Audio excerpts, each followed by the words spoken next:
Hello friends, welcome to my channel Keep Exploring.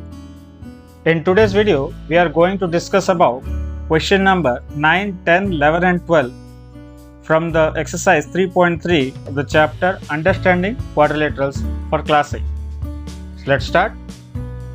Question number 9 says, in the above figure, both RISK and CLUE are parallelograms.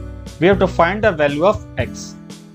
Now let's see where x is present. So you can see here we have the x here. Now we can see x is inside a triangle. So when we say here this figure, this part, this is a triangle now. So this forms a triangle. That means if we can know the value of these two angles, then easily we can find the value of x. So now our aim should be to find angle S and angle E. Now we can see here angle S is present in the parallelogram RISK. In this parallelogram RISK, we have angle S, and angle S and angle K are adjacent to each other. So from this we can find angle S. Similarly, in the parallelogram CLUE, angle E and angle L are opposite to each other. Hence here also we can find the value of E. So let's see how it works. Now we will consider first the parallelogram in parallelogram RISK. So we can see here in parallelogram RISK, angle S is equals to angle K.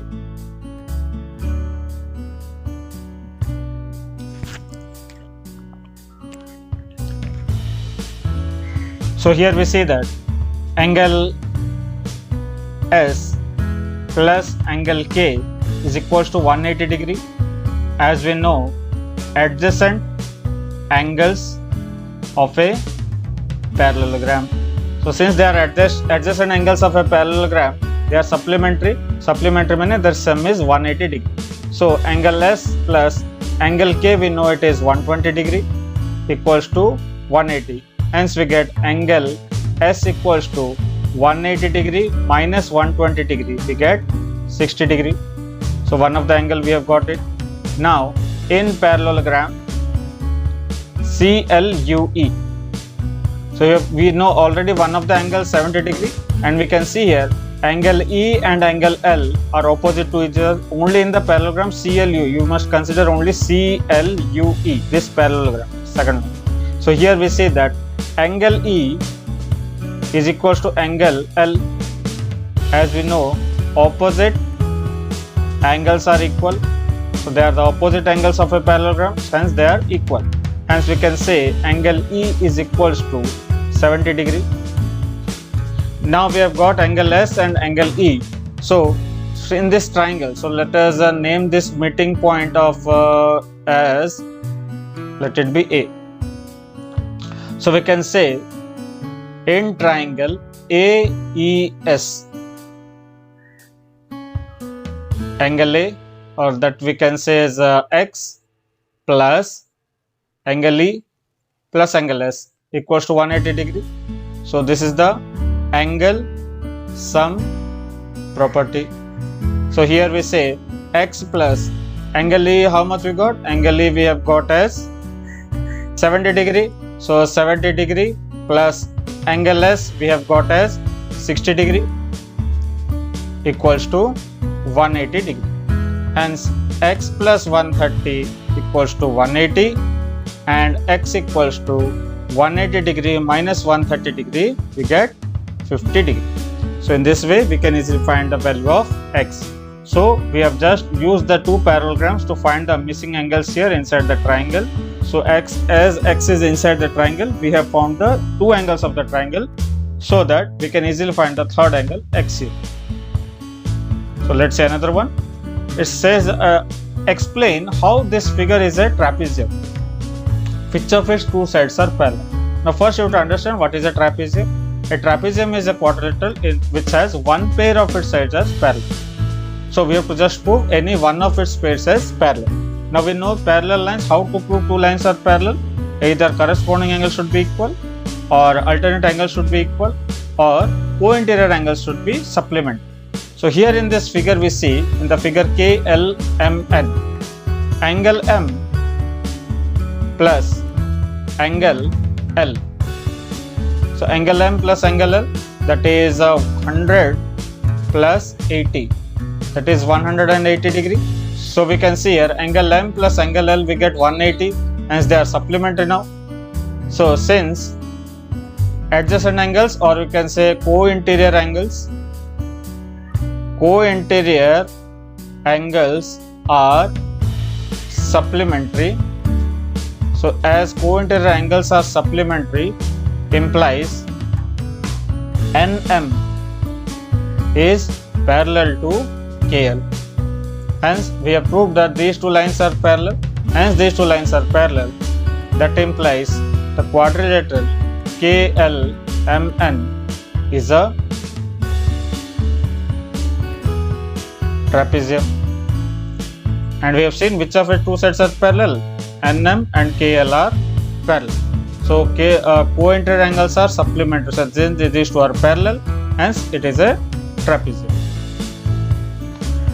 Now the next question says we have to find a measure of angle C if AB is parallel to DC. Simple question again.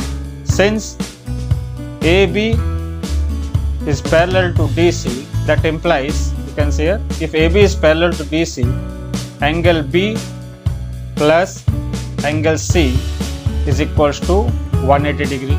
Hence if AB is parallel to DC, and we can consider BC as the transversal. Since BC is the transversal, adjacent angles will be supplementary, or we can say co-interior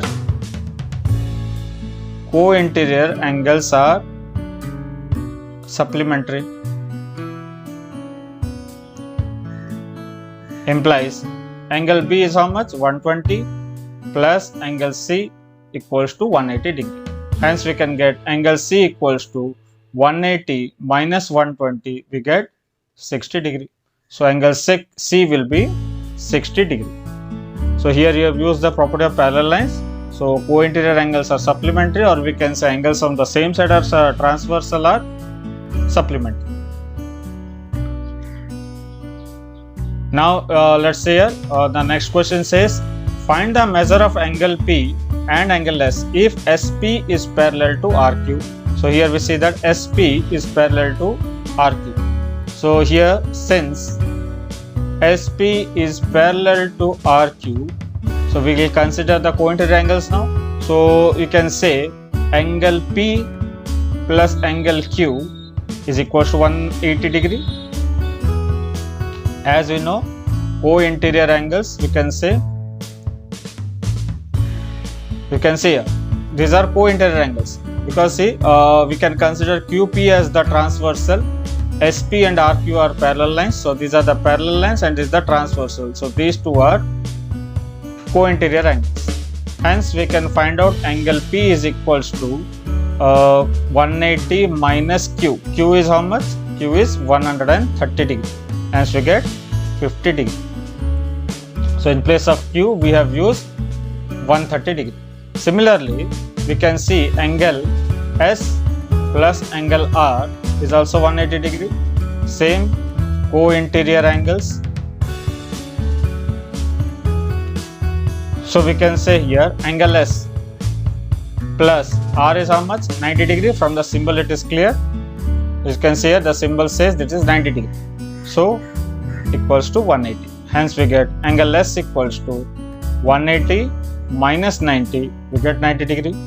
Hence we got angle S and angle R. So angle P equals to 50 degree and angle S equals to 90 degree.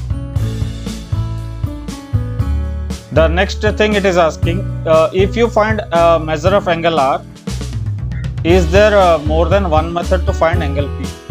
Now in the figure we have found angle Q is 130, angle R is 90, angle S is also 90. So let's see is there any other way to find angle P. So we see that this is a quadrilateral. So sum of the